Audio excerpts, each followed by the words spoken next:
안녕하십니까 구독자 여러분.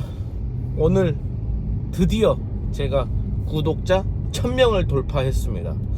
야, 아무에게도 알리지 않고 그냥 순수하게 제가 출연했던 방송들을 짤막짤막하게 편집해서 쇼츠로 제가 올렸었거든요. 근데 이제 그게 드디어 구독자 1000명을 돌파했습니다. 야, 상당히 기분이 좋고요. 다시 한번 감사하다는 말씀 드리겠습니다. 자, 오늘은 김건희 여사의 변호인 최지우 변호사가 인터뷰를 했습니다. 한 유튜브에 나왔습니다. 거기에 대해서 제가 잠깐 간단하게 논평을 해드리겠습니다. 첫 번째로 변호사의 주장은 명품백은 처벌 규정이 없는데 이렇게 검찰 조사까지 받는 게 억울하다. 두 번째, 검찰의 출장 조사 가지고 왈가왈부 하는데, 아니 제3의 장소를 택했던 것은 보안상 문제가 있다. 그래서 이것도 억울하다. 그 다음에 검사들의 핸드폰 제출을 가지고 문제를 삼고 있는데 이것 또한 억울하다. 자, 그러면 하나씩 볼게요.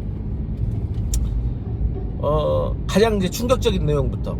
그러니까 검사들의 핸드폰을 제출을 받았던 이유는 이 검사들이 조사 과정에 대해서 녹음을 할 수 있고, 또 요것을 생중계를 할 수가 있고, 또 어떤 테러리스트가 이 핸드폰에 폭발물을 설치를 해가지고 또 폭발의 우려가 있었기 때문에 안전상 경호상 어쩔 수가 없었다라고 하는데, 거의 007 영화 같은 이야기죠.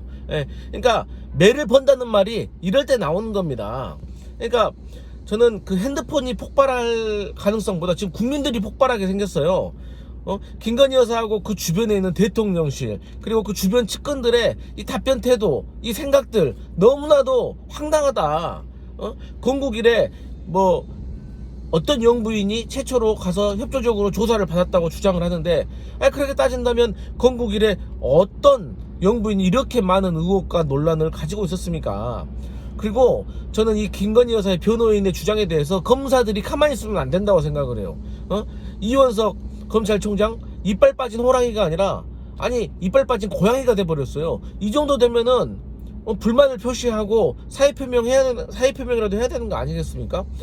과거에 박근혜 전 대통령, 이분도요 현직 대통령 신분으로 중앙지검에 출동해가지고 조사 받았어요. 그때 검사들의 휴대폰을 뺏었다는 얘기 못 들었다는 것이 이 법조인들의 의견이에요. 그리고 대한민국에서 어느 피의자가 조사 장소하고 조사 방식을 마음대로 정합니까? 물론 몸이 아프고 특별한 사정이 있다면 모르겠습니다. 영부인이라는 것이 특별한 사정이라고 하면 더 이상 할 말이 없지만, 과연 국민들이 이런 것들을 보고 어떻게 느낄 것인가. 사실 이 디올백이 대통령 기록물이라고 우길 때부터 잘못된 겁니다. 권익위 원장이 그런 말을 했어요. 대통령 관리법은 좀 특이해서 받자마자 바로 이게 국고로 기속이 되고, 이것을 가져가면 국고 횡령이 된다는 이런 황당한 얘기들. 그래서 정말 명백한 처벌 규정도 없는데 여사가 나가서 이렇게 조사받은 거에 대해서 억울하다. 그리고 또 사과를 했다고 합니다. 김건희 여사가 누구한테? 검사들한테. 그러니까 이러한 조사를 받게 돼서 사과를 하고, 그것을 또 변호인이 전달해 준 거예요. 그러면 도대체 사과를 전달로 하는 겁니까? 그러니까 우리가 사과의 4요소라는 게 있잖아요. 첫 번째, 신속성. 사과는 빨리 해야 됩니다. 두 번째, 그 내용에 대한 진정성. 그러니까 내용에 대해서 자초지종을 설명을 잘해야 됩니다. 근데 우리 조금 비껴나가듯이 그런 얘기 하면 안 됩니다. 그리고 세 번째, 대상이 분명해야 됩니다. 국민인 건지 넌지 난지 피해자인 건지 딱 특정이 돼서 이렇게 해야 되는 것이고, 이러한 것들을 종합을 해서 국민들과 듣는 사람이 용서를 할지 안 할지를 결정을 하는 것이 사과의 4원칙이라고 보여진다. 그리고 추가적으로 재발 방지까지 있어야 한다. 이런 말씀 드리겠습니다.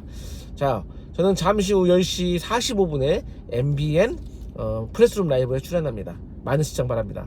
안녕.